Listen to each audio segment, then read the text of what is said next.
Like green.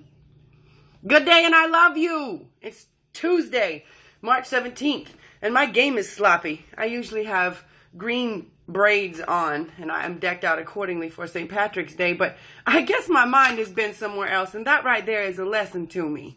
If I want the world to be fun, I better be fun, right? If I want the world to be scary, then I'm going to be scared. But no, I don't. So here we are. All right.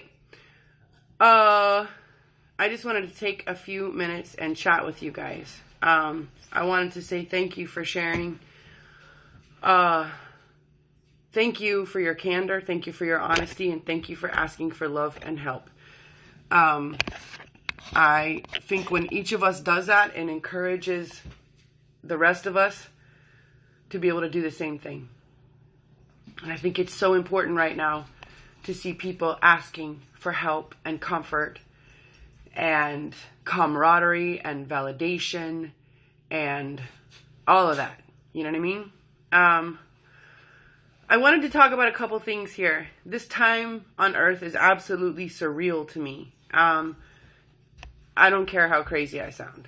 I've been learning for years that there was going to be a massive world change in February, March of 2020. I've been writing about it. I have posts all over social media that say the world as we know it will change in February, March of 2020.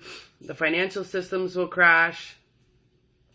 The governments are going to change. And I've thought, I was like, people are going to think I am batshit crazy. But here it is. Here it is. We have a stellium in Capricorn. Okay, we have all these planets in Capricorn opposing or putting pressure on the South Node. Capricorn is governments, systems, financial systems, and structure, power, all of that, right? So it's like written in the sky. You know what I mean? This is not like, what the heck? This is like, oh, that's what it is. We knew it was going to be something, so that's what it is. Okay, here we are, right? Now, in my experience, life happens, and I get to choose how I frame it, right? And I trust absolutely, audaciously in an almighty God. In an almighty God. In an almighty universe, in an almighty power greater than self, in an almighty spirit of creation, source of all creation, that is able to blend chaos and order. If you think about it, at any given second, everything is in absolute and total chaos. And yet, it's in divine order. Think about that. It's just that we get used to seeing some chaos. We get used to seeing some change every day, so it no longer seems like chaos. Think about a child, you guys. Think about this. I'll think about my son. He literally grows overnight, okay? He wakes up and he is bigger. Like the shoes that fit him when he went to bed don't fit him when he wakes up in the morning. I swear to God, okay? But that's chaos in a human body. For a body to be growing, to be replicating, to be expanding at such a rate is chaos. Think about that. He grows so fast. I remember my brother used to grow so fast he would cry. His feet would hurt. His shins would hurt. As the bones were literally breaking apart and expanding, right? Expanding for a bigger, stronger, more stable body, right? But in the process, it was absolute and total chaos. And he was crying in pain. And my mom had to feed him more. He was eating all the time. My son eats twice as I do in some of the meals. I have to feed him more. I have to cook more. I have to prepare more. I have to plan ahead. I have to bring the meals with me. His dynamic makes a degree of chaos in our lives, right? But I don't see it as chaos because it's my son growing and it's a good thing. And because I've had experience with my brother and other humans that have gone before me, I understand that this chaos is the transition to a bigger boy, a stronger boy, a bigger body, a body that keeps growing, a body that keeps evolving, right? And so I'm not like, oh my God, what's going on with you? And when is the end date? I'm just like, whoa, you're in process. How can I give you comfort? I understand that's not comfortable for you. Can I rub your feet while you grow so fast? Are your shoes too tight? Do you need different shoes? How can I be of assistance to you? Right? How can I help you ground out this change? Everything in all this chaos is in divine order. You know, what this is, and I also wanted to remind everybody, this is the end of the Zodiac. We start the new Zodiac year on March 20th, I believe, when the sun moves into Aries. So this is the end of the Zodiac year. This is the clean up. The sun is at the end of Pisces in nitty-gritty degrees, where we're going to kirk out or we're going to invite the Christ consciousness. Like it's that spot. It's that intense, right? Saturn's at the end of Capricorn, getting ready to go into Aquarius. You know, at the end of the last degrees of any sign are intense. It's kind of like if you were preparing to go on a big trip and you got all those loose ends to wrap up and make sure your stuff is in order and make sure you've organized and planned and you know what I mean? It's not like, so... You know, and Saturn's been in Capricorn for a while. Saturn's going to go in Aquarius for a little bit and then come back and then go to and move into Aquarius for a couple of years, 2.5 years, I believe. So this is that time when we are figuratively, spiritually, or literally cleaning house in our heart space, in our head space, before we start a new year, collectively and individually. Now, how do we want to start a new year? We want to start a new year with belief systems and behaviors and systems that are defunct, that strangle us and hold us hostage? No, we do not, right? We want to start free. So how do we do that? We clean out our closets. Well, how would you clean? You know, you'd clean your house. You clean out the crap you're not using anymore. You make room for new stuff. The stuff that has grown stagnant, that's just taking up space, you get rid of it, right? Same thing's happening right here, okay? Now, how I want to apply that to what's happening today, I'm not saying that the coronavirus is a cleansing agent. I'm not saying that all this is easy. I'm not saying that this is a good time. What I'm saying is, in all this chaos, things are in divine order. And if we allow these changes that are coming, the rules and stipulations that have been placed on us, if we step into our power as opposed to our resistance, we can see that this time can be a divine gift for us. It is a recalibration of value and ways of being.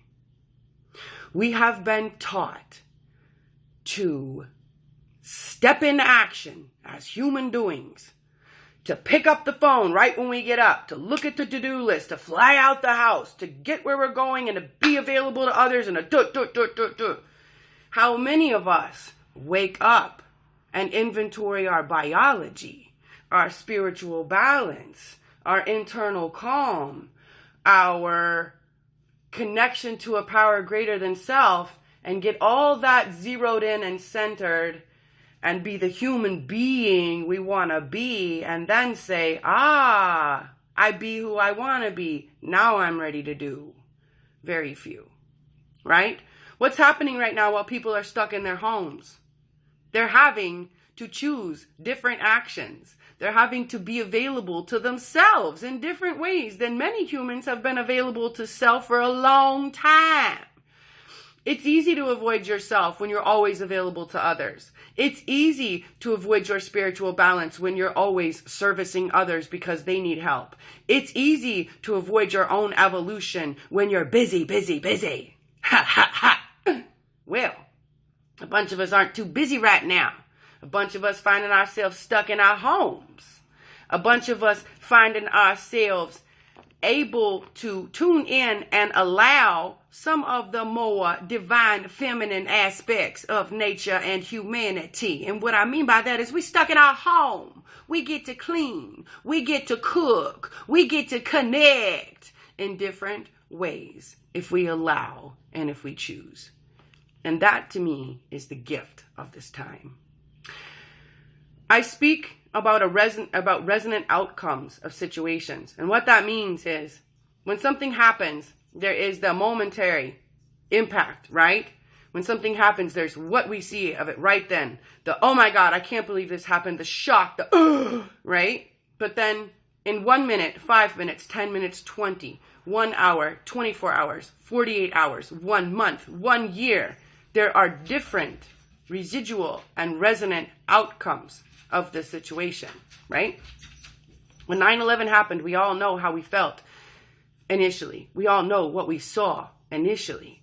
But what if I told you that that catastrophe and absolute horrific occurrence yielded a great healing for Earth and humanity? What if I told you that the outpouring of compassion and connection from one human to another, attempting to provide service and solace at that point, changed the vibration of the Earth and her people?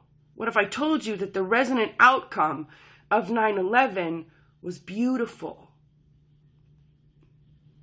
What if I told you that that horrific occurrence made us a better, more connected people? Kind of changes how we see that situation, doesn't it? It gives us a more total view of the occurrence and of the impact, right? So, none of us know how long this is going to be in effect or continue to impact the population. But it is my choice to frame it as a chance to reset, a chance to recalibrate, a chance to really, really center and focus and be who I want to be. In my bed, before I even open my eyes and connect with another, before I go out and interact with anyone, before I open my mouth on social media, before I call up another, spreading either dis-ease or harmony, I choose who I want to be. And for many of us, this might be the quiet and the calm that we haven't had in a really long time. Things have been so busy, so bustling.